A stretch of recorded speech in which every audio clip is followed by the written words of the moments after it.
Sir ನಮ್ಮ ಹೆಸರು ಚಿಕ್ಕನಾರಾಯಣ ಸ್ವಾಮಿ ಅಂತ. ನಮ್ಮ ಸೀಪುರ ಗ್ರಾಮ. ನಿನ್ನೆ ಸಂಜೆ ನಮ್ಮೂರಲ್ಲಿ ಒಂದು ಕೊಲೆ ನಡೆದಿದೆ. ಅವ್ರ ಹೆಸರು ವೆಂಕಟರಾಮಪ್ಪ ಅಂತ, ಅವ್ರ ತಂದೆ ಹೆಸರು ನಂಜುಂಡಪ್ಪ ಅಂತ ಲೇಟು. ನಾವು ಹೊಲಗಳ ಹತ್ರ ಹೋಗಿ ಸಂಜೆ ಮನೆಗೆ ಬಂದ್ವಿ. ಬರೋದ್ರಲ್ಲಿ ಊರಲ್ಲಿ ಎಲ್ಲರೂ ಹೋಗ್ತಾಯಿದ್ರು ಜನ ಅವ್ರ ಮನೆ ಹತ್ರ. ಅದು ನೋಡಿ ನಾವು ಹೋದ್ವಿ. ಹೋದ ತಕ್ಷಣ ಆ ಅಮ್ಮ ಪಾಪ ಮನೆ ಬಾಗಿಲು ತೆಗೆದು ಕೂಲಿಗೆ ಹೋಗಿ ಬಂದಿದ್ಲು. ಆಮೇಲೆ ಅಲ್ಲಿ ಬಾಗಿಲು ತೆಗೆದ ತಕ್ಷಣ ಅಪ್ಪ ಬಿದ್ದೋಗಿದ್ದಂತೆ. ಆ ಅಮ್ಮನ ಹೋದ ಹತ್ಕೊಂಡಿದ್ಲು. ನಾವು ಹೋದ್ವಿ. ಹೋದ ತಕ್ಷಣ ನೋಡಿದ್ವಿ ರಕ್ತದ ಮಡುವಿನಲ್ಲಿ ಬಿದ್ದಿದ್ರು. ಆಮೇಲೆ ನೋಡಿದ್ವಿ ಯಾರು ಏನು ಅಂತೇಳಿ ವಿಚಾರಿಸಿದ್ವಿ, ಏನು ನಮ್ಗೆ ಅರ್ಥ ಆಗಲಿಲ್ಲ. ಆಮೇಲೆ ಪೊಲೀಸ್ ಬಂತು. ಆಮೇಲೆ ಅವ್ರ ಕರ್ತವ್ಯ ಅವ್ರು ಮಾಡ್ತಾಯಿದ್ರು. ಈ ದುಷ್ಟ ಸಮಾಜದಲ್ಲಿ ವಯಸ್ಸಾಗಿದೆ ಪಾಪ ಅವರಿಗೆ, ಅನಾರೋಗ್ಯ, ಈ ಥರ ಯಾರೋ ಕೊಲೆ ಮಾಡಿ ಮನೇಲಿ ಒಡವೆ ಏನೋ ಎಲ್ಲ ಎತ್ಕೊಂಡು ಹೋಗ್ಬಿಟ್ಟವ್ರಂತೆ. ಇಷ್ಟು ಮಾತ್ರ ಗೊತ್ತಾಯ್ತು ಸರ್. ದುಡ್ಡು ಒಡವೆ ಎಲ್ಲ ಎತ್ಕೊಂಡು ಹೋಗ್ಯವ್ರೆ. ಇಷ್ಟು ಮಾತ್ರ ನಮ್ಗೆ ಗೊತ್ತು ಸರ್. ಹಾಂ, ಹೆಂಡ್ತಿ ಗಂಡ ಇಬ್ಬರು. ಆ ಅಮ್ಮ ಕೂಲಿಗೆ ಹೋಗಿದ್ರು. ಈಗಪ್ಪ ಯಾವಾಗಲೂ ಮನೆಯಲ್ಲಿ ಅನಾರೋಗ್ಯ ಪಾಪ. ಅಮ್ಮ ಕೂಲಿಗೆ ಹೋಗಿ ಬರೋದ್ರಲ್ಲಿ ಈ ಥರ ಮಾಡಿಬಿಟ್ಟಿದ್ದಾರೆ ಸರ್. ಹಾಂ, 4ರಿಂದ 5 ಗಂಟೆ ಇರ್ಬೋದು ಸಂಜೆ. ಏನು ಅನ್ಸೋದು ಸರ್, ಹೆಂಗೆ ಸರ್ ಸಮಾಜದಲ್ಲಿ ಬದುಕೋದು?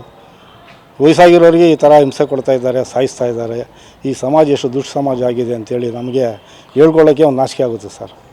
ಈ ಥರ ಆಗಿದೆ ಸರ್. ನಮ್ಮ ಹೆಸರು ಚಿಕ್ಕನಾರಾಯಣ ಸ್ವಾಮಿ ಅಂತ. ನಮ್ಮ ಸೀಪುರ ಗ್ರಾಮ. ನಿನ್ನೆ ಸಂಜೆ ನಮ್ಮೂರಲ್ಲಿ ಒಂದು ಕೊಲೆ ನಡೆದಿದೆ. ಅವ್ರ ಹೆಸರು ವೆಂಕಟರಾಮಪ್ಪ ಅಂತ, ಅವ್ರ ತಂದೆ ಹೆಸರು ನಂಜುಂಡಪ್ಪ ಅಂತ ಲೇಟು. ನಾವು ಹೊಲಗಳ ಹತ್ರ ಹೋಗಿ ಸಂಜೆ ಮನೆಗೆ ಬಂದ್ವಿ. ಬರೋದ್ರಲ್ಲಿ ಊರಲ್ಲಿ ಎಲ್ಲರೂ ಹೋಗ್ತಾಯಿದ್ರು ಜನ ಅವ್ರ ಮನೆ ಹತ್ರ. ಅದು ನೋಡಿ ನಾವು ಹೋದ್ವಿ. ಹೋದ ತಕ್ಷಣ ಆ ಅಮ್ಮ ಪಾಪ ಮನೆ ಬಾಗಿಲು ತೆಗೆದು ಕೂಲಿಗೆ ಹೋಗಿ ಬಂದಿದ್ಲು. ಆಮೇಲೆ ಅಲ್ಲಿ ಬಾಗಿಲು ತೆಗೆದ ತಕ್ಷಣ ಅಪ್ಪ ಬಿದ್ದೋಗಿದ್ದಂತೆ. ಆ ಅಮ್ಮನ ಹೋದ ಹತ್ಕೊಂಡಿದ್ಲು. ನಾವು ಹೋದ್ವಿ. ಹೋದ ತಕ್ಷಣ ನೋಡಿದ್ವಿ ರಕ್ತದ ಮಡುವಿನಲ್ಲಿ ಬಿದ್ದಿದ್ರು. ಆಮೇಲೆ ನೋಡಿದ್ವಿ ಯಾರು ಏನು ಅಂತೇಳಿ ವಿಚಾರಿಸಿದ್ವಿ, ಏನು ನಮ್ಗೆ ಅರ್ಥ ಆಗಲಿಲ್ಲ. ಆಮೇಲೆ ಪೊಲೀಸ್ ಬಂತು. ಆಮೇಲೆ ಅವ್ರ ಕರ್ತವ್ಯ ಅವ್ರು ಮಾಡ್ತಾಯಿದ್ರು. ಈ ದುಷ್ಟ ಸಮಾಜದಲ್ಲಿ ವಯಸ್ಸಾಗಿದೆ ಪಾಪ ಅವರಿಗೆ, ಅನಾರೋಗ್ಯ, ಈ ಥರ ಯಾರೋ ಕೊಲೆ ಮಾಡಿ ಮನೇಲಿ ಒಡವೆ ಏನೋ ಎಲ್ಲ ಎತ್ಕೊಂಡು ಹೋಗ್ಬಿಟ್ಟವ್ರಂತೆ.